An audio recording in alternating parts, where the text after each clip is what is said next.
Très souvent, nous tombons amoureux de personnes qui ne sont pas pour nous, ou qui ne nous correspondent pas.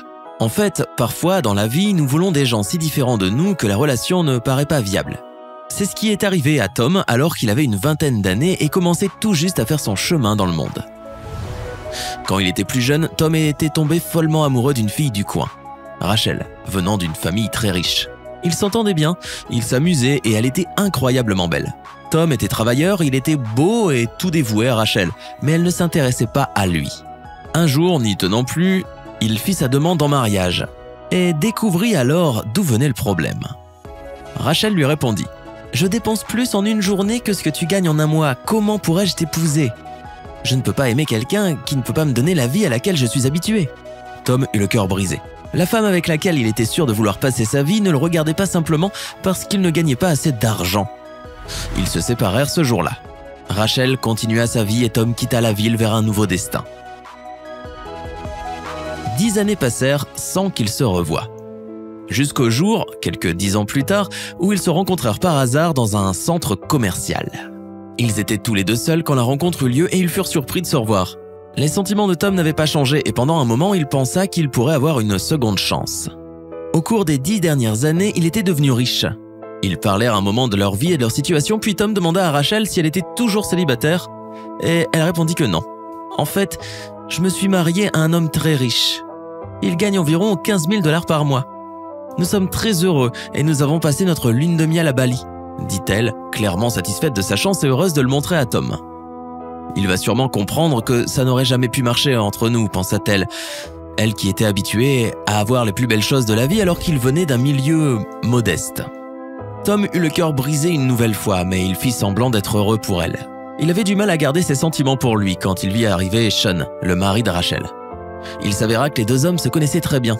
Sean fut surpris quand Rachel lui présenta Tom. « Bonjour, c'est un plaisir de vous voir, monsieur, dit-il. » Tom acquiesça. « Pour moi aussi, monsieur... »« Carter, » répondit Sean. « Monsieur Carter, je suis ravi de vous revoir. » Tom dissimula ses sentiments et entama une conversation polie. Pendant ce temps, Rachel les regardait, essayant de comprendre comment ils s'étaient rencontrés. Finalement, elle n'y tint plus et demanda à son mari comment ils se connaissaient. Elle fut encore plus surprise quand Sean lui répondit. « Chérie, c'est mon patron. C'est le propriétaire de l'entreprise qui l'a créée à partir de rien, dit-il. » Rachel comprit alors qu'elle avait fait une erreur. Son mari était un homme très riche, qui travaillait pour une grande entreprise prospère, valant 100 millions de $ par an. Or, il s'avérait que cette entreprise appartenait à l'homme qui était follement amoureux d'elle, l'homme qu'elle avait rejeté 10 ans plus tôt parce qu'il était trop pauvre. Ils discutèrent pendant 5 minutes de vacances, de travail et de plein d'autres choses. Puis Tom s'excusa pour aller soigner son cœur brisé. Rachel ne dit pas à son mari comment ils se connaissaient, mais elle demanda quelle était l'histoire de Tom.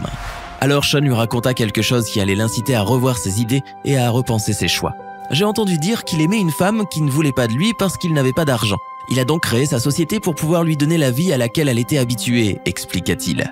Mais à chaque fois qu'il la contactait, elle l'ignorait. Finalement, il a abandonné et il ne s'est jamais marié. Cependant, il l'aimait toujours, je suppose. Imagine à quel point cette femme aurait eu de la chance de l'épouser. » Rachel fut d'accord qu'une telle femme aurait vraiment eu beaucoup de chance d'épouser Tom, mais secrètement, elle était en émoi. L'homme qu'elle croyait ne pas être assez bien pour elle avait parfaitement réussi dans la vie. Elle savait qu'elle aurait dû être heureuse pour lui, mais elle ne pouvait pas supporter l'idée qu'il puisse donner à une autre femme tout l'amour et le luxe qui lui étaient destinés à elle. Elle avait été trop difficile et c'était trop tard, pensa-t-elle. Alors que Tom disparaissait dans la foule du centre commercial et que Sean continuait à lui raconter quel homme merveilleux, intelligent et puissant Tom était devenu grâce à l'amour. En ce qui concerne notre vie amoureuse, nous souhaitons tous être en parfaite connexion avec une personne qui remplit toutes les conditions. Mais les sentiments ne sont pas toujours équitables. Car voyez-vous, si l'amour est un oiseau rebelle qui ne connaît pas de loi, il n'est pas raisonnable de rejeter quelqu'un simplement parce qu'il n'a pas exactement tout ce que vous attendez d'un partenaire. Le potentiel est quelque chose de fort et l'amour pour une femme bien ou pour un homme peut pousser les gens à se dépasser. Tom était devenu millionnaire pour l'amour d'une femme qui ne voulait pas de lui. Imaginez ce qu'il aurait pu devenir si Rachel avait ignoré ses préjugés pour le soutenir pleinement. Beaucoup de gens seront d'accord pour dire que cette femme n'a eu que ce qu'elle méritait. Dans l'histoire suivante, une croqueuse de diamants sûrement dotée d'un karma assez lourd déploya tous les efforts du monde pour prouver que rien ne compte plus que l'argent. Ceci est une histoire vraie et nous avons donné à ce couple des noms fictifs pour protéger leur identité. L'histoire commence avec un gars nommé Mark qui était sorti avec une fille nommée Becky pendant 4 ans. Ces deux-là étaient déjà les meilleurs amis du monde avant qu'ils sortent ensemble. Becky était une fille géniale et Mark avait fini par l'aimer, et pour autant qu'il le sache, ils étaient super bien ensemble et aussi bons amis que bons amants. Ils se disputaient rarement et s'entendaient si bien que Mark finit par demander à Becky de l'épouser. Le mariage fut préparé. Tout était parfait et Mark était sûr qu'il lui serait impossible de trouver une autre personne avec laquelle il serait aussi compatible. Bien sûr, lorsqu'on aime vraiment quelqu'un, on a envie de le gâter. Mark laissait Becky faire les magasins comme elle le souhaitait et elle portait toujours les plus beaux vêtements. Bref, elle vivait dans un cocon doré. Même si Becky ne demandait rien, Mark la gâtait parce qu'il l'aimait et qu'il était comme ça, aussi gentil que possible. Becky avait récemment trouvé un emploi d'assistante à temps partiel pour un salaire correct. Et elle avait besoin d'un téléphone pour son nouveau travail. Mark avait acheté le beau téléphone qu'elle voulait et Becky avait dit qu'elle le rembourserait avec son premier chèque. Tout semblait aller vraiment bien pour le couple et tout le monde était heureux. Mais en fait, tout n'allait pas aussi bien que ça. Un jour, la banque reprit possession de la seule voiture du couple. Quand Becky appela la banque, elle apprit que Mark avait 3 mois de retard dans ses paiements. Bien sûr, Mark savait que ce n'était pas bien, mais Becky lui avoua tout à coup que quelque chose n'allait pas. Qu'elle en avait marre d'être fauchée et d'avoir des problèmes financiers et qu'elle voulait autre chose de la vie que d'être pauvre et endettée. Bien sûr, avant son nouvel emploi, Becky n'avait pas travaillé pendant quelques années et elle avait vécu du salaire de Mark. Il était ingénieur réseau. Il vivait dans une maison sympa et possédait tous les derniers jouets et gadgets électroniques. Tout était payé sauf la voiture. On pouvait difficilement appeler cela avoir des problèmes financiers. Mais Becky ne voulut rien entendre et elle partit après que la banque ait repris la voiture. Bien sûr, Mark n'était pas content et il alla chez sa mère pour la journée tandis qu'elle emballait ses affaires et partait. Pendant qu'il était chez sa mère, il paya les frais pour reprendre sa voiture ainsi que le solde qu'il devait à la banque. Cependant, il s'avéra que la banque avait commis une grosse faute, que le solde provenait d'un compte différent et qu'elle avait repris son véhicule par erreur. La banque régla le problème, lui rendit le solde ainsi que sa voiture. Ce soir-là, Mark revint chez lui et découvrit que Becky avait tout emporté.